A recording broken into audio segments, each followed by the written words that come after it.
Hai guys, it's been a long time for me nggak upload video-video baru, tapi saya mencoba untuk menyempatkan meskipun mungkin modelnya casual, saya mungkin nggak akan punya waktu untuk mengedit video ataupun apa, tapi saya mencoba untuk committed. Kalau misalnya ada waktu, mungkin saya akan coba untuk posting video baru, semoga bisa bermanfaat. Di series ini saya akan mereview beberapa buku yang sudah saya baca gitu ya. Hopefully kita bisa dapat insight-nya dari buku-buku yang saya baca. Karena kebetulan saya suka baca gitu ya. Jadi sepertinya kok saya mikir sayang kalau apa yang saya baca, sayang ilmu baru yang saya ketahui itu cuma saya simpen gitu ya buat saya. Mungkin akan lebih bermanfaat kalau misalnya saya bisa share ke teman-teman semuanya. Semoga bisa memberikan manfaat. Nah, buku pertama yang akan saya coba untuk bahas itu adalah terkait dengan decision making. Bukunya adalah ini, judulnya adalah Thinking in Bets ya. Thinking in Bets ini dikarang oleh Annie Duke. Ya, ini tentang decision making.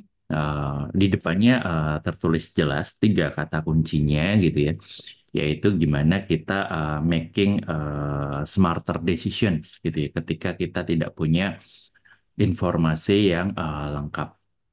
Secara keseluruhan, this is very good book gitu ya. Ini melengkapi beberapa buku tentang decision making yang sudah saya baca sebelumnya. Cukup menarik.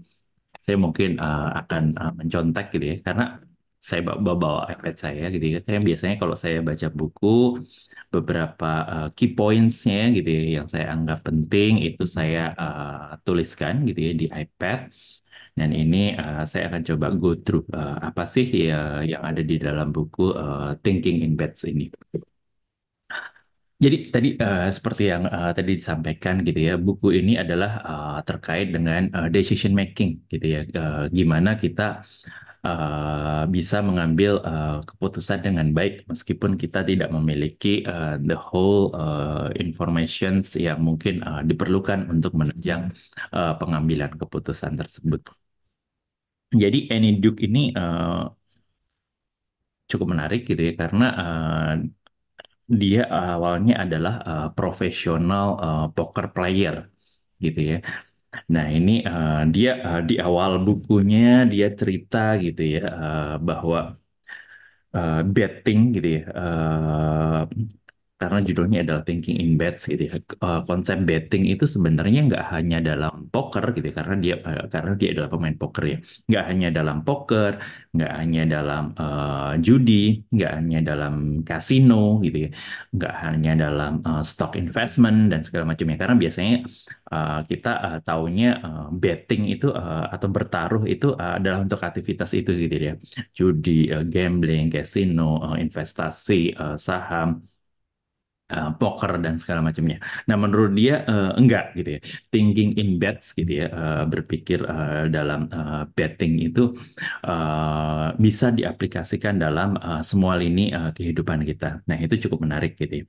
Karena betting itu menurut si Annie Dukes itu adalah konsepnya dari betting itu adalah bagaimana mengambil suatu keputusan gitu ya, ketika kita itu tidak memiliki informasi yang lengkap gitu ya, dan kita harus handle uncertain futures. Jadi betting itu adalah mengambil keputusan gitu ya, ketika kita tidak memiliki informasi yang lengkap, dan itu outcomes-nya itu nggak bisa kita ketahui secara exact sekarang gitu ya. Kita deal with uncertainty. Nah, itulah betting gitu ya. Nah, itu hampir semua keputusan terkait dengan hidup biasanya juga melibatkan aspek betting gitu ya. Contohnya ketika kita memilih apa ya, memilih jurusan pendidikan atau jurusan kuliah gitu ya. Kita nggak tahu gitu ya yang paling bagus itu apa gitu ya, yang sesuai dengan kita apa, dan apakah ke depan keputusan itu akan menghasilkan sesuatu yang sudah kita harapkan atau tidak. Kita deal with uncertainty gitu ya. Jadi misalnya memilih pendidikan, ketika kita memilih jodoh dan segala macam, kita nggak tahu gitu ya. Kita nggak tahu apakah partner kita itu uh, perfect atau enggak gitu ya. Apakah nanti ke depan keluarga itu akan harmonis atau tidak dan segala macam kita nggak tahu gitu ya. Tapi ketika kita memutuskan mengambil keputusan itu, oh saya memilih jurusan ini, saya memilih jodoh ini, partner ini gitu ya. Ya itulah betting gitu ya. Kita bertaruh di situ gitu ya. Karena ada informasi yang sudah kita dapatkan meskipun itu incomplete gitu ya. Tapi ya kita bisa mengambil keputusan itu gitu ya. Jadi itulah betting gitu ya, semuanya gitu. Ketika kita memilih pekerjaan pun juga seperti itu gitu ya. Kita nggak tahu perusahaan yang kita pilih itu apakah benar-benar bagus sekali atau tidak gitu ya. Oke, kita berusaha mendapatkan informasi dari internet, dari tanya-tanya orang yang kerja di sana, dari tanya-tanya gimana dari customer dia, dari vendor dia, dari stakeholder perusahaan itu gitu ya, kita bisa mencari tahu itu. Tapi kan semua informasi itu nggak lengkap gitu ya, nggak ada ya istilahnya yang lengkap. Terus kemudian kita memutuskan apakah kita akan mengambil job di perusahaan itu atau tidak. Gitu.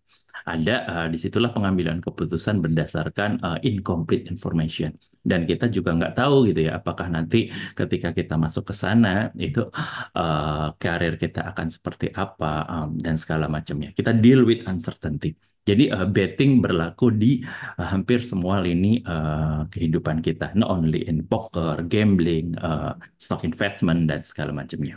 Itu konsep pertama yang ada di buku Thinking in Bets. Nah, konsep kedua yang dijelaskan oleh si Annie ini adalah terkait dengan perbedaan gitu ya antara poker dengan chess atau catur gitu ya. Ini menarik gitu ya. Dia mengambil apa ya menekankan mengenai perbedaan antara catur dengan poker. Yang pertama catur gitu ya. Kalau menurut dia catur itu adalah highly strategic game gitu ya, di mana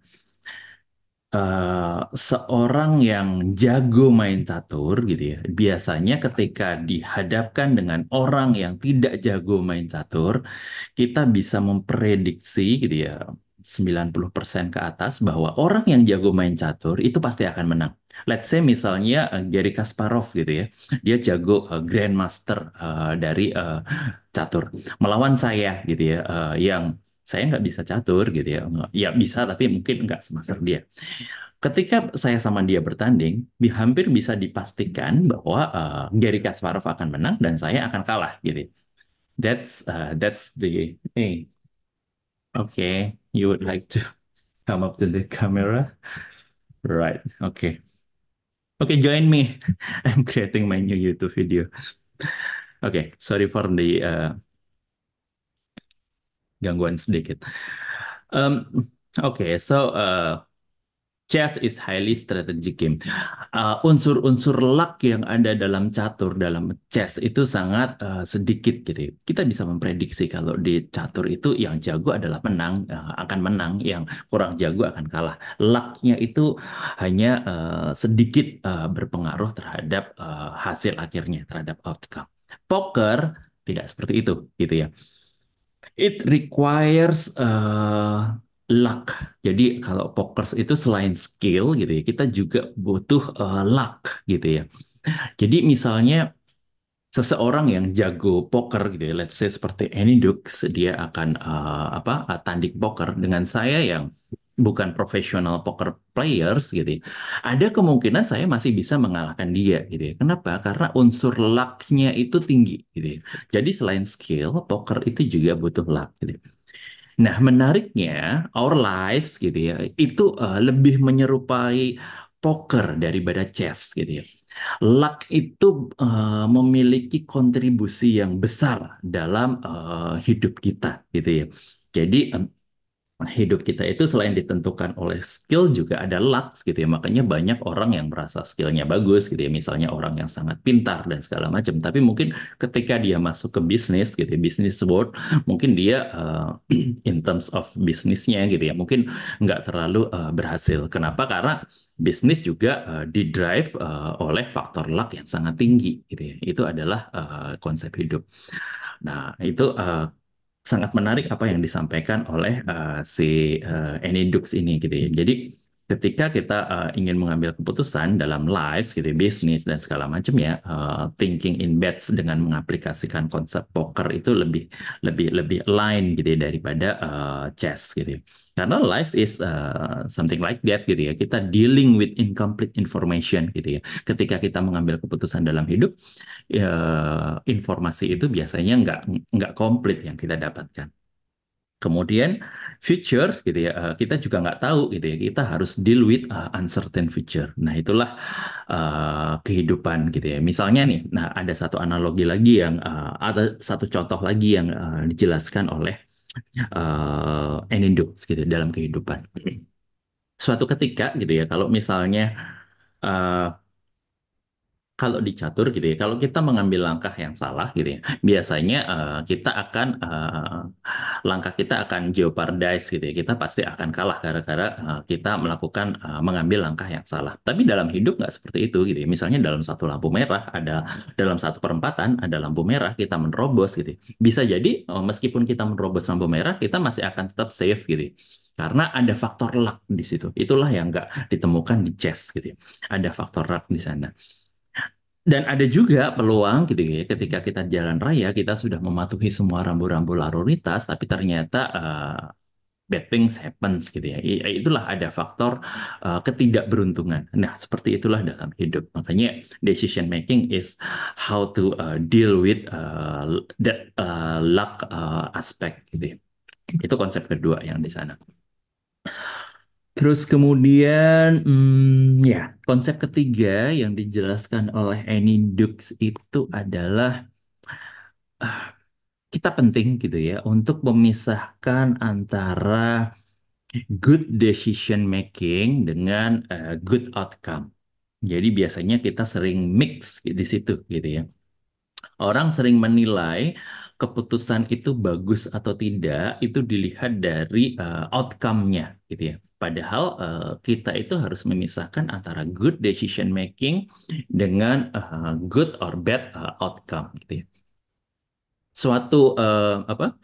Suatu bad outcome gitu ya, itu bisa disebabkan oleh faktor luck gitu ya, bukan karena skill gitu ya. Yang bisa kita kontrol gitu ya selaku individu atau selaku kumpulan individu gitu ya dalam group decision making itu adalah dalam aspek skillnya gitu ya. Luck, so be it gitu ya, ada faktor itu gitu ya.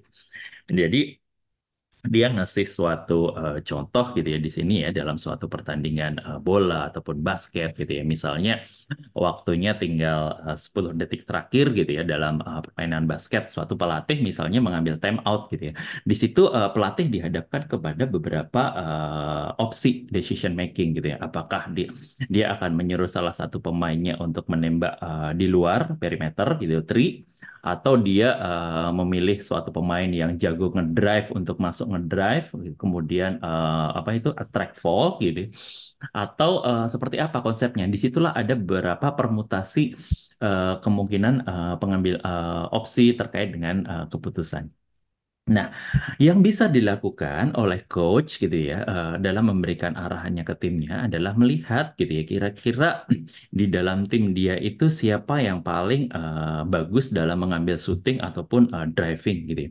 Atau siapa yang paling mentally stable untuk take the last shot gitu ya. Kemudian dia lihat profile defense dari musuhnya itu seperti apa gitu ya. Bagaimana musuhnya itu bermain, bagaimana kemungkinan musuhnya itu akan mengantisipasi last attack dari tim kita gitu ya. Jadi dengan beberapa faktor seperti itu lahirlah misalnya suatu keputusan. Oke gitu ya, misalnya di mana? Di Golden State Warriors gitu ya, let's say bolanya terakhir dikasih Curry gitu ya, Curry kemudian kita minta untuk make 3 point shots gitu ya. Itulah adalah keputusan karena berdasarkan analisis kekuatan timnya dia, musuhnya dan segala macam, sepertinya keputusan terbaik itu nanti adalah dengan memberikan bola terakhir kepada Steph Curry untuk kemudian Steph Curry mengambil 3 points gitu ya, seperti itu. Let's say misalnya keputusannya adalah seperti itu. Hasilnya ketika pertandingan berakhir ternyata last shot dari Curry itu tidak masuk gitu ya. Timnya kalah. Berarti kan ada bad outcome. Di situ that's fine gitu ya. Karena em, itu sudah didahului gitu ya dengan good decision making gitu ya. Di mana coach gitu ya. Misalnya dalam hal ini adalah Steve Kerr, dia sudah melihat bahwa oh yang paling bagus untuk melakukan last shot di tim saya adalah Curry gitu ya. Kemudian dia sudah mengambil strategi bagaimana agar Curry itu bisa dapat posisi shoot dengan baik gitu ya, misalnya dengan ISO atau segala macamnya. Dan musuhnya pun mungkin kemungkinan akan tidak mengantisipasi Curry, misalnya dia musuhnya akan lebih banyak menjaga Klay Thompson gitu ya, seperti itu. That's fine gitu ya. Keputusannya jadi decision makingnya sudah benar, tapi outcome-nya nggak baik gitu ya. Warriors nggak menang. That's fine gitu ya. Nah, sering dalam dalam apa? Dalam bisnis, dalam hidup dan segala macamnya, suatu keputusan itu pengambilan keputusan yang dilihat adalah outcome-nya gitu ya. Jadi ketika pada akhirnya at the end of the game gitu ya, si Steph Curry miss dalam mengambil shoot, Warriors kalah, orang bilang bahwa oh Steph Curry mengambil keputusan yang salah, oh karena akhirnya Warriors menang. Nggak seperti itu gitu ya. Itu tetap keputusan yang baik gitu ya, walaupun hasilnya nggak optimal. So itu adalah konsep ketiga yang dijelaskan oleh Curry gitu ya. Jadi kita harus yang dijelaskan oleh Annie Duke, maaf. Jadi kepikiran Steph Curry.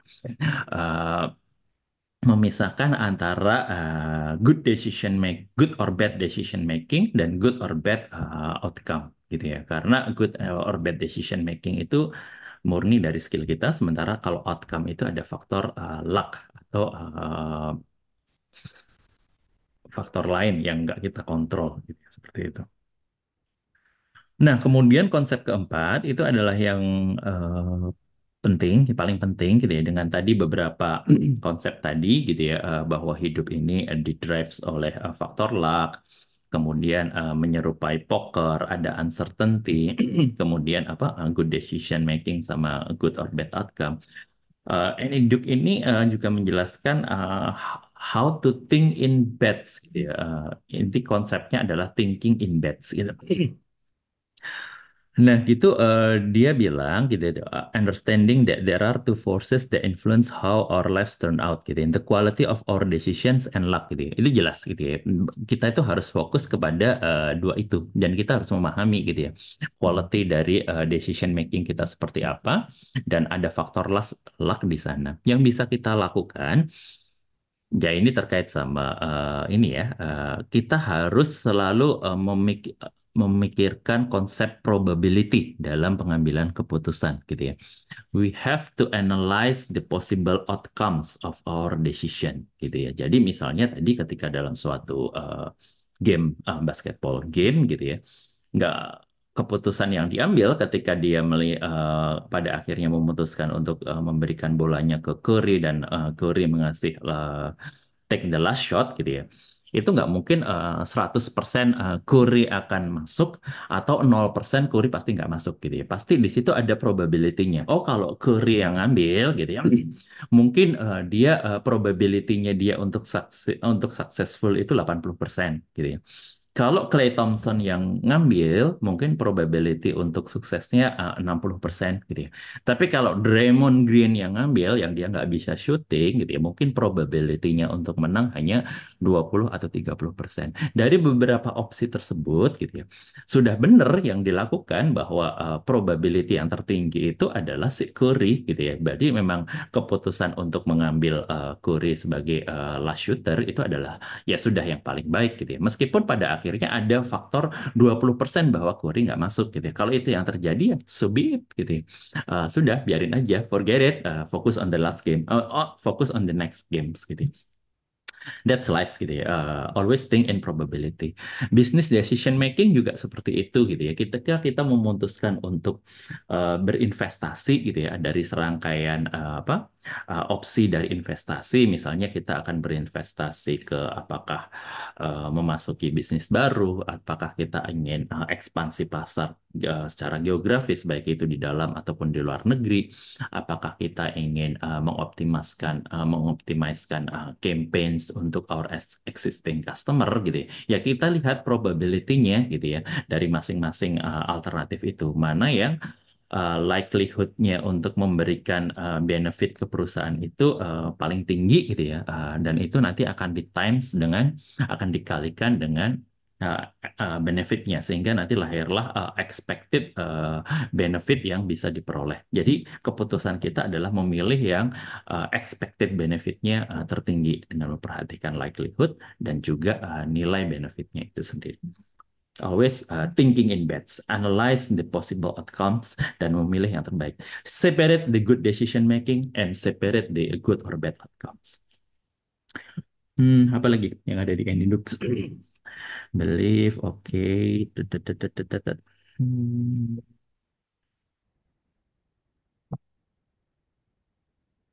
Oke, fokus on good decision making, not the outcomes. Clear ya? Berarti sepertinya sama seperti tadi. Yang kita bisa kita lakukan adalah fokus ke prosesnya itu, gitu ya, good decision makingnya, bukan ke outcomes-nya, gitu ya. Nah, jadi kalau misalnya kita always thinking in bets, ini bagusnya sekali lagi adalah terkait dengan mental kita, gitu ya. Misalnya kita ingin menerapkan itu ke business world gitu ya. Kita adalah CEO atau manajemen tim dari perusahaan gitu ya. Ketika kita memutuskan keputusan investasi, yang bisa kita lakukan, kita adalah fokus kepada informasi yang tersedia kepada kita saat mengambil keputusan gitu ya. Saat mengambil keputusan tuh informasinya yang kita peroleh seperti apa? Ada A, B, oh kira-kira misalnya harga minyak segini, yang kita lihat GDP atau ekonominya segini, bunga bank segini dan segala macam. Ke depan forecast yang kita terima pada saat itu seperti apa? Oh, forecastnya harga minyak akan seperti itu, forecastnya pertumbuhan ekonomi seperti itu. Maka keputusan investasi yang terbaik pada saat itu adalah seperti apa? Adalah yang memberikan expected benefit tertinggi. Makanya kita memilih suatu alternatif investasi yang terbaik pada saat itu berdasarkan available information yang kita terima. Kalau at the end of the day nanti ke depan misalnya investasi itu tidak memberikan returns bagaimana yang pada waktu itu diproyeksikan gitu ya. So be it, ya sudah itu adalah outcome gitu. Ada faktor luck gitu. Siapa yang bisa menjamin bahwa harga minyak ke depan itu sesuai seperti yang kita prediksikan? No one can gitu ya. Jangankan beberapa tahun ke depan, kita memprediksi harga minyak seminggu ke depan aja kita nggak bisa gitu ya. That's the concept. Kalau dalam business world, dalam investasi juga seperti itu gitu ya. Kalau misalnya kita memilih berdasarkan informasi kita memutuskan misalnya let's say membeli suatu saham A gitu ya, karena saham A itu saat ini analisis kita secara valuation dia menarik, secara bisnis dia masih prospektif gitu ya. Kemudian secara market sentiment dia ini kita juga sepertinya bagus. That's fine gitu ya. Kita memutuskan membeli saham K. Kalau misalnya dalam 1 tahun ke depan ternyata saham harganya turun gitu ya, nggak seperti yang kita prediksikan, so be it gitu ya. Ya, ya sudah memang seperti itu gitu ya. Karena memang ada faktor luck di situ yang kita nggak bisa kontrol gitu ya. Jadi ini thinking in bets ini juga menjelaskan kepada kita untuk berpikir secara rasional gitu ya. Bahwa ada faktor luck yang nggak bisa kita kontrol. Dan ini juga mengajarkan kita untuk nggak terlalu apa ya, mellow dalam menyikapi hasil ataupun outcome dari hidup gitu ya. Misalnya kita nggak sukses atau kita nggak terlalu seperti yang kita harapkan, ya sudah, memang ada faktor lain yang di luar kontrol kita gitu ya. Itu adalah faktor luck tadi. Yang bisa kita fokuskan adalah kualitas pengambilan keputusan berdasarkan informasi yang kita putar. Jadi ini nggak apa ya, bagus untuk mengajarkan kita untuk nggak terlalu baperan terhadap hasil ataupun outcome yang kita terima dalam hidup. So this is a very interesting book gitu ya. Sangat-sangat menarik bukunya. Tapi ini sifatnya komplementari gitu ya, bukan buku utama terkait pengambilan keputusan. Tapi ini melengkapi beberapa buku decision making yang bagus yang lainnya yang sudah pernah saya baca sebelumnya. So I highly recommend this book. So that's all. Thank you very much. Bye bye. Semoga bermanfaat.